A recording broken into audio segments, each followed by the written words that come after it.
राधे राधे प्रिय दर्शकों। कुणाल जब 3 सालों के बाद मुंबई से लौटकर आया तो उसने देखा कि उसके घर के आंगन में एक बूढ़ी सी औरत एक टूटी हुई कटोरी में सूखी रोटी चबा चबा कर खा रही थी।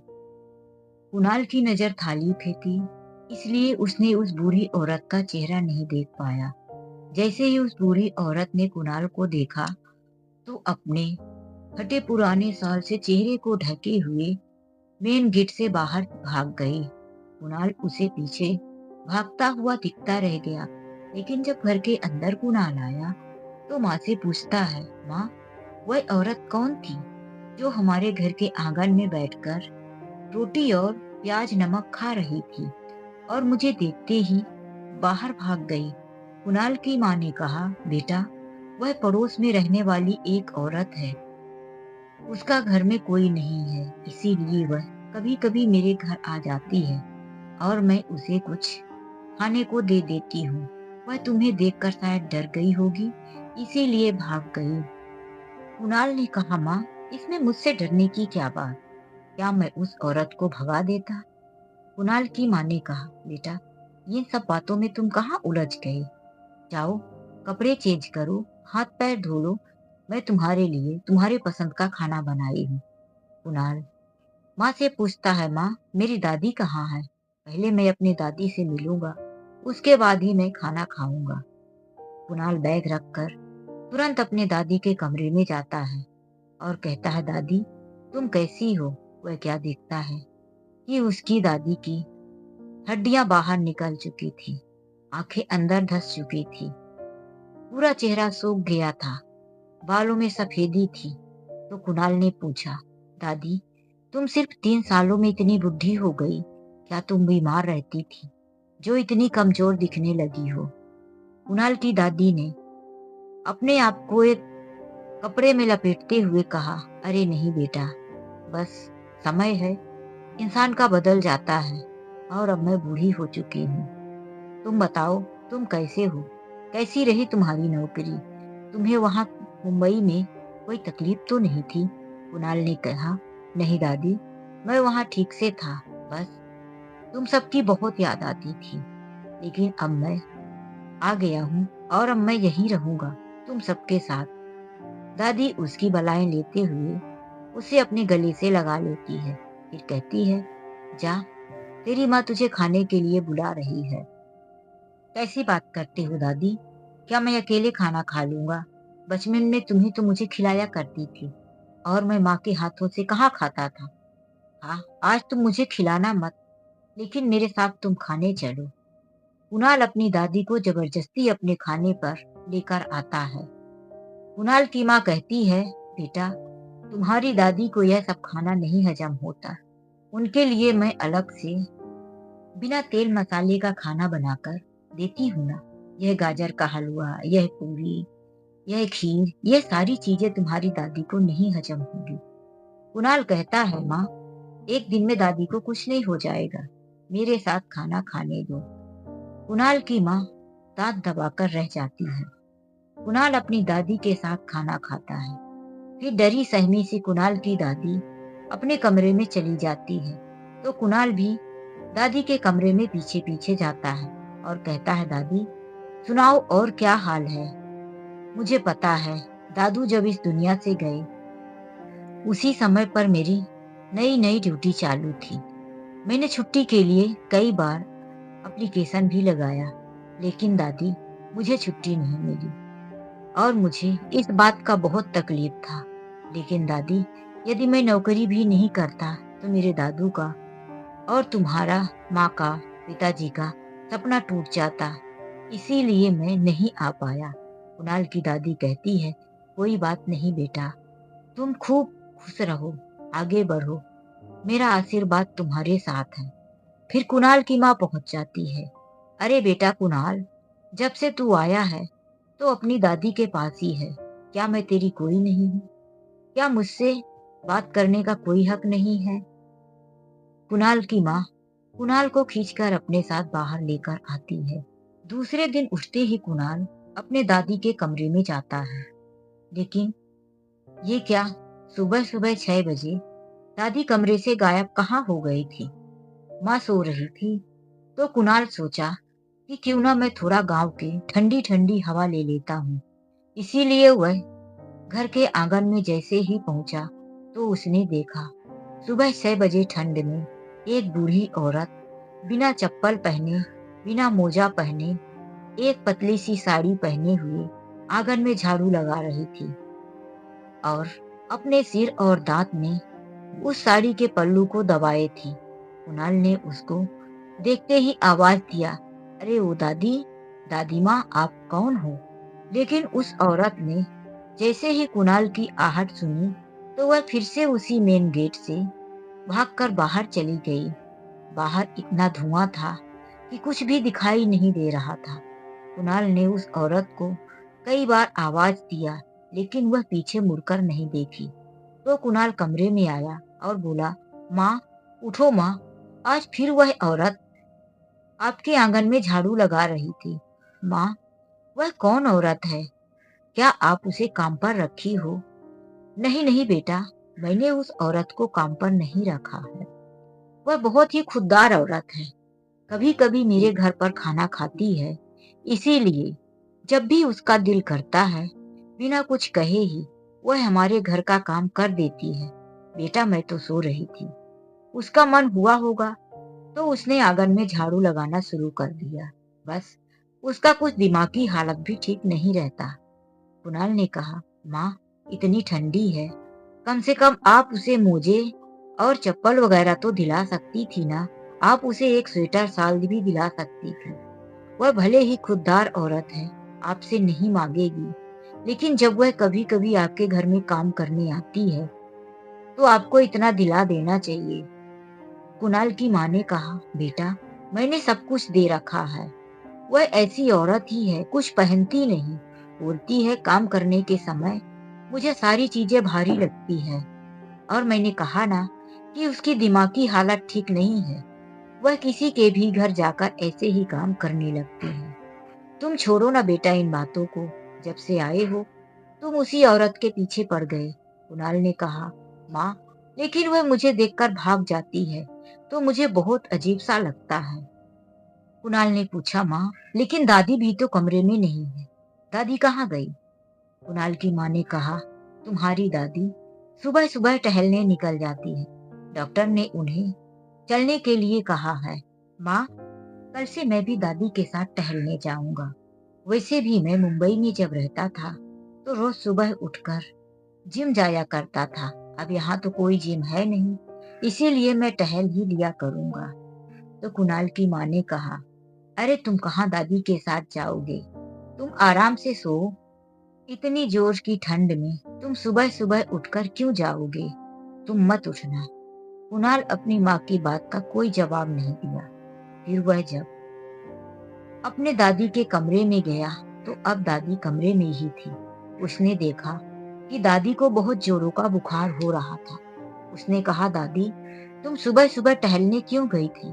तुमको कितना तेज बुखार है, तुम मेरे साथ हॉस्पिटल चलो। तो कुणाल की दादी ने कहा, नहीं नहीं बेटा, यह तो उम्र की बुखार है, खुद ही आती है खुद ही चली जाती है। मैं हॉस्पिटल कभी नहीं जाती। तो ठीक है, मैं माँ को बुलाकर घर में कोई दवाइयाँ हो या काढ़ा बनाने को बोलता हूँ, उससे तुमको आराम मिलेगा। नहीं बेटा, मेरी बुखार है ऐसा माँ को मत बताना और ना ही माँ को मेरे लिए काढ़ा बनाने को बोलना। जब मुझे कुछ आराम लगेगा तो मैं खुद ही काढ़ा बना लूंगी। ऐसे कैसे दादी, तुमको बुखार है और तुम माँ के हाथों से काढ़ा नहीं पियोगी? कुणाल बाहर आकर कहता है, पिताजी दादी को बुखार है, आप हॉस्पिटल लेकर जाओ। नहीं तो मुझे ही बताओ कि आप दादी को किस हॉस्पिटल में दिखाते हो। कुणाल के पिताजी ने कहा, तुम्हारी दादी हॉस्पिटल जाती ही कहाँ है? जब से तुम्हारे दादाजी इस दुनिया को छोड़कर गए हैं, तुम्हारी दादी अपने कमरे में ही पड़ी रहती है, कमरे से बाहर नहीं निकलती। यदि दादी को जबरदस्ती हॉस्पिटल ले भी जाऊंगा तो ना वह दवाइयाँ खाएगी और ना ही हॉस्पिटल में डॉक्टरों से अच्छी बात करेगी। वह वहां जाकर हंगामा कर देगी। लोगों के सामने बड़ी बेइज्जती करती है तुम्हारी दादी। इसीलिए बेटा, जब मैं शाम को ऑफिस से वापस लौटूंगा तो दादी के लिए तुम्हारी गोलियां लेकर आऊंगा। इतना कहकर कुणाल के पिताजी हॉस्पिटल चले गए। कुणाल ने कहा, कोई बात नहीं, मैं देखता हूँ कि दादी कैसे दवाइयां नहीं खाएगी। मैं खुद हॉस्पिटल लेकर जाऊंगा। कुणाल की माँ ने कहा, कुणाल, तुमने तो जिद ही पकड़ लिया है। जब तुम्हारे पिताजी बोल रहे हैं कि वह शाम को दवाइयां लेकर आएंगे, तो तुम इतना क्यों परेशान हो रहे हो? कुणाल ने अपनी माँ की बातों का फिर कोई जवाब नहीं दिया और दादी को जबरदस्ती एक ऑटो रिक्शा से हॉस्पिटल लेकर गया। वहां पर उसने दवाइयां दिलाई और दादी ने दवाइयां भी खाई। कुणाल घर आते ही कहने लगा, दादी, तुम्हें डॉक्टर ने कहा है ना कि तुम्हें ठंडी लग गई है। अब तुम टाइम से खाना और टाइम से दवाइयां खाओगी और अपने बिस्तर से नहीं निकलोगी। हाथ पैर तुम पानी में नहीं डालोगी। तो कुणाल की माँ ने पूछा, तुमने क्या जादू कर दिया जो तुम्हारी दादी तुम्हारी इतनी बात मान रही है? तो कुणाल ने कहा कि मैंने कोई जादू नहीं किया। मैंने दादी को इतना बता दिया है कि यदि दादी मेरी बात नहीं मानेगी तो मैं वापस मुंबई चला जाऊंगा। बस इसीलिए दादी मेरी बात मान रही है। फिर कुणाल जब दूसरे दिन सुबह सो रहा था तो अचानक से उसे बर्तन धोने की आवाज सुनाई दी। कुणाल ने सोचा, अभी तो सुबह के 4:30 बजे हुए हैं। माँ इतना जल्दी काम क्यों कर रही है? जब कुणाल उठकर किचन में आया तो उसने देखा कि बर्तन धुले हुए रखे हैं, लेकिन किचन में कोई नहीं है और माँ तो अपने कमरे में सो रही है। फिर यह बर्तन कौन धोया? कुणाल को बहुत अजीब सा उस घर में लग रहा था। वह फिर से बाहर निकला तो उसने देखा कि वही औरत फिर से झाड़ू लगा रही थी। लेकिन जब कुणाल बाहर का गेट खोला तो उसके गेट की आवाज सुनते ही वह औरत भाग गई। कुणाल बहुत परेशान हो चुका था। आखिर पता लगाए तो कैसे कि यह कौन है और क्यों आकर सुबह काम करके चली जाती है। कुणाल ने सोच लिया था कि मैं अब कल पता लगाकर ही रहूंगा। जब सुबह 3 बजे बर्तनों की आवाज सुनाई दी तो कुणाल जल्दी से दबे पांव उठा और किचन में आकर छुप गया। उसने देखा कि उसकी दादी फटी पुरानी साड़ी पहने हुए नंगे पैर किचन में रात के सारे जूठे बर्तन धो रही थी।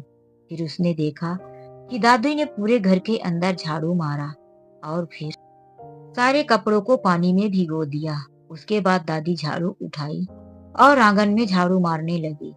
तो कुणाल दादी के पीछे पीछे निकला और दादी के सामने आकर खड़ा हो गया। उसको अपने सामने खड़ा देख जैसे ही वह दादी भागने लगी तो कुणाल ने हाथ पकड़ लिया और कहा, दादी, बहुत हो गया लुका छुपी का खेल। आज तो तुम पकड़ी गई। तुम मुझे सच सच बताओ कि तुम 3 बजे रात से उठकर घर के सारे काम क्यों करती हो? दादी की आंखों से आंसू बहने लगे। उसके हाथ पैर बर्फ की तरह ठंडे थे। कुणाल ने कहा, तुम्हें कल ही डॉक्टर ने आराम करने को कहा था। दादी, तुम सच बताओ, तुमको मेरी कसम, तुम मुझसे कुछ नहीं छुपाओगे। तो दादी ने सब कुछ बताना शुरू कर दिया। बेटा, तुम अपनी माँ से यदि यह बात कहोगे तो मेरा जीना हराम कर देगी तुम्हारी माँ। तुमने अपनी कसम दे दी, इसीलिए मुझे अब बताना ही पड़ेगा। जब तुम्हारे दादाजी इस दुनिया को छोड़कर चले गए, उसके बाद से मैं बेसहारा हो गई। तुम्हारी माँ ने मुझे धीरे धीरे घर के काम करवाने शुरू कर दिए। पहले तो तुम्हारी माँ छोटे मोटे कामों में मदद लिया करती थी, क्योंकि जब तक तुम्हारे दादाजी थे तो इस घर की मालकिन मैं ही थी। मेरे ही इशारे पर पूरा घर चलता था और किसी चीज की कमी भी नहीं थी। तुम्हारे दादाजी अच्छे पैसे जो कमाते थे, लेकिन तुम्हारे दादाजी के जाने के बाद मुझे पैसों की कमी पड़ने लगी। मेरा हाथ खाली रहने लगा और मैं तुम्हारे माता पिता के ऊपर आश्रित रहने लगी। तुम्हारे माँ और तुम्हारे पिताजी मुझे दवाइयाँ लाकर देते, खाना पीना सब कुछ उन्हीं के सहारे रह गया। तो तुम्हारी माँ ने कहा कि माँ जी, तुम बैठे बैठे घर में कब तक खाओगी? आखिर घर में इतना सारा काम रहता है, थोड़ा काम में ही हाथ बटा दिया करो। तो मैंने सोचा, चलो अपना ही घर है, थोड़े काम कर देने में क्या बुराई है। लेकिन फिर धीरे धीरे तुम्हारी माँ ने घर के सारे काम छोड़ दिए। मैं घर के सारे काम खुद ही करने लगी। फिर मेरी तबीयत खराब रहने लगी तो मैंने कहा कि बहू, अब मुझसे काम नहीं होता, मैं काम नहीं कर पाती घर का, तो तुम्हारी माँ ने मुझ पर हाथ उठाना शुरू कर दिया। फिर दादी ने अपने सिर के पास से बाल और अपनी पुरानी साल को हटाकर दिखाया, तो दादी के सिर पर 4-5 टाके लगे हुए थे। बेटा, एक दिन मुझे बुखार था। मैं काम करने के लिए नहीं उठी थी। तुम्हारी माँ ने मुझे हाथ पकड़ के खींचा और सामने की दीवार पे धक्का दे दिया। मेरा सर फूट गया, खून बहने लगा। तुम्हारी माँ और तुम्हारे पिताजी को लगा कि कहीं मैं मर ना जाऊं, इसीलिए जल्दी जल्दी हॉस्पिटल लेकर गए और वहां मुझे टाके वाके लगवाए। उसके बाद से तो तुम्हारी माँ की रोज की यही हालत हो गई। कभी बेलन से, कभी चिमटे से, कभी चाय पीते हुए कप से फेंक फेंक कर मुझे मारने ही लगे थे। तो मैं उस दिन से यही सोच ली कि मार खाने से अच्छा है कि मैं काम ही कर दिया करूं। बेटा, जब कल तुम मुझे हॉस्पिटल लेकर गए, उसके बाद तुम्हारी माँ आई और मुझे जबरदस्ती बोलकर गई कि यदि तुम इसी तरह से मेरे बेटे के रहते हुए भाव खाती रहोगी, तो उसके जाने के बाद ना जाने तुम्हारी कहाँ कहाँ की हड्डियां टूटेगी, कितने टाके लगेंगे। यह बात तुम याद रखना। कल से 3 बजे सुबह उठकर घर के सारे काम कर देना, उसके बाद आकर चुपचाप अपने कमरे में सोने का बहाना करना, ताकि कुणाल को पता भी ना चले और सारा काम हो जाए। बेटा, इसीलिए मैं सुबह 3 बजे ही उठकर काम करने में लग गई थी। लेकिन आज तुम्हें पता चल गया और मेरा काम भी नहीं हुआ। बेटा, तुम जाकर सो जाओ। मैं अभी कपड़े पानी में डाली हूँ। यहाँ झाड़ू मारने के बाद मैं कपड़े धोने जाऊंगी। तुम्हारी माँ यदि उठ गई, काम नहीं हुआ रहेगा, तो वह मुझे बहुत मारेगी। कुणाल ने कहा, दादी, माँ को जितना अत्याचार तुम्हारे ऊपर करना था कर लिया। अब तुम्हारे दुख के दिन गए। अब मैं माँ को सबक सिखाऊंगा।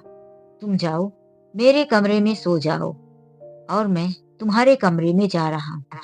सुबह जब कुणाल की माँ उठी तो उसने देखा कि आंगन में झाड़ू नहीं लगा हुआ है, पत्ते और कचरे फैले हुए हैं।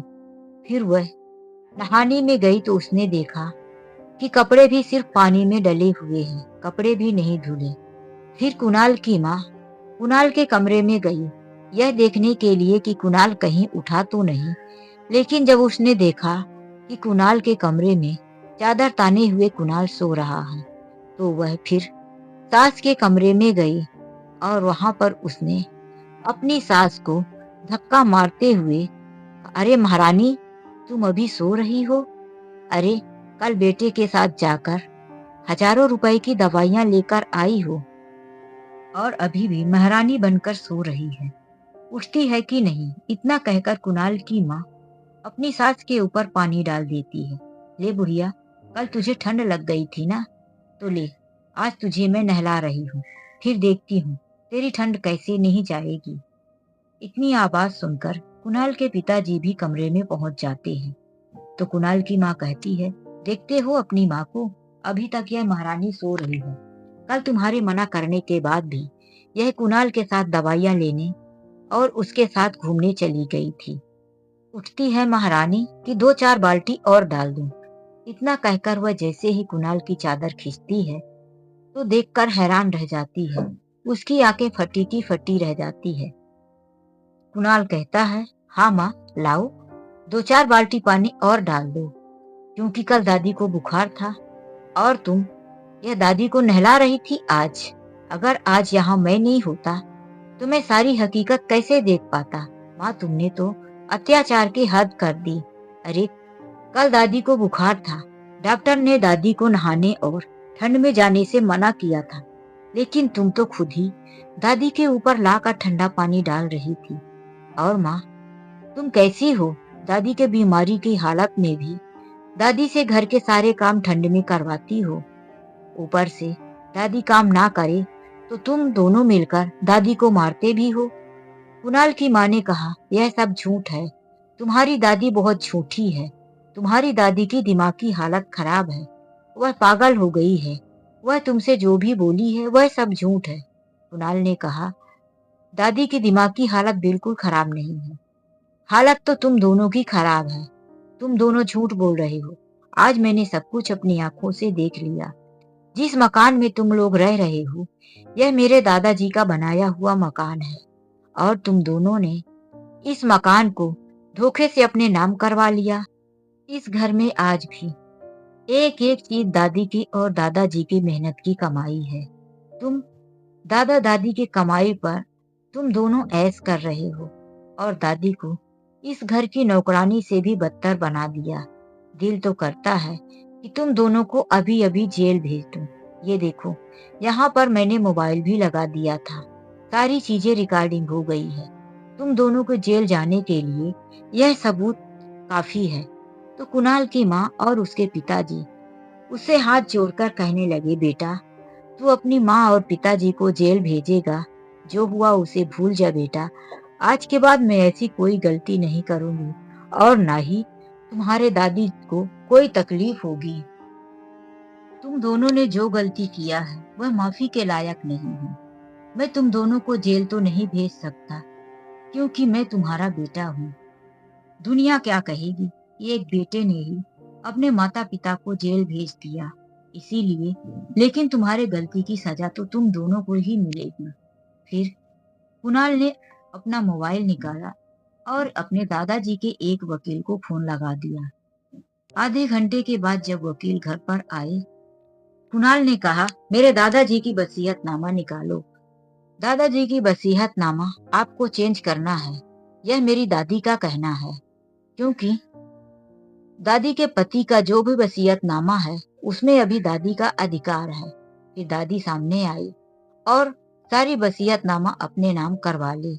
उसके बाद कुणाल ने कहा, दादी, अब यह घर, यह पूरी जमीन, सब कुछ तुम्हारे नाम पर है। तुम जो चाहो वह कर सकती हो। तो आज कुणाल की दादी खुश होते हुए कहने लगी, बेटा, तुमने मेरे ऊपर बहुत बड़ा उपकार किया है। मैं यह कहती हूँ कि 15 दिन के अंदर मेरा घर छोड़कर यह दोनों यहाँ से चले जाएं। कुणाल ने कहा, दादी, यह तुम्हारी मर्जी। अब तुम किसे अपने साथ रखना चाहती हो, किसे नहीं। वकील ने 15 दिनों की नोटिस बनवाकर कुणाल के माता पिता को दे दिया कि यह घर 15 दिन में खाली कर दिया जाए। कुणाल की दादी को अब अपना घर मिल चुका था, लेकिन कुणाल ने कहा, दादी, तुम बीमार हो और मैं तुम्हें इस तरह से अकेला कैसे छोड़कर जा सकता हूँ। तुम चाहो तो मेरे साथ मुंबई चल सकती हो। लेकिन कुणाल की दादी ने कहा, बेटा, जब मैं सारे घर का काम तुम्हारे माता पिता और इस घर के काम को अकेले कर रही थी, तो आज मैं स्वतंत्र हो गई हूँ। अब सिर्फ मेरा जीवन बचा है, तो मैं अपने घर में आजादी के साथ अकेले रहना चाहती हूँ। वहीं कुणाल के माता पिता अलग एक किराए के मकान पर रहने चले गए। कुणाल भी अपने माता पिता के साथ नहीं गया। वह वापिस से अपनी ड्यूटी पर मुंबई चला गया। इधर कुणाल की दादी ने अपने कुछ घर को किराए पर दे दिया और अपने लिए 2 कमरे बचा लिया। उसने अपनी सेवा और घर के काम के लिए एक नौकरानी रख लिया था।